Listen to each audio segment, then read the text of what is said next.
But I had, just so everyone knows, I was building my clients up on the side, and I kind of got to that pivotal point where I had to make a decision. Was I going to stay in corporate America, or was I going to go off on my own?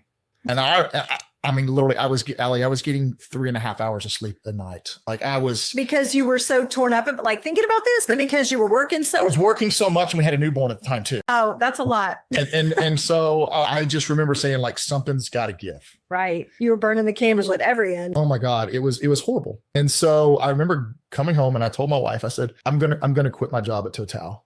And she was like, do what? It's like, we've already been through this once, Jake. You took a big pay cut. And she's like, do what? And I said, just hear me out. I have to. And she says, no, just give up the clients if it's that hard. And she was right. Logically, financially, that made the most decision. But I just was not fulfilled there. And I knew that was not where I needed to be. And I didn't know how I knew it. I just knew, as great as this place Total was, that was not the place for me. I was beating the pavement.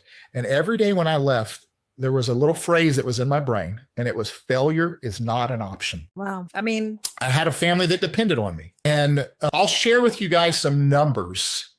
And it's not to be braggadocious. It's to just put things in perspective that I probably had $45,000 to $60,000 worth of side business when I left. Okay. When I started the business, the first year we did 165,000 in the first year. Wow. That's huge. So we did over 100,000 in the very first year.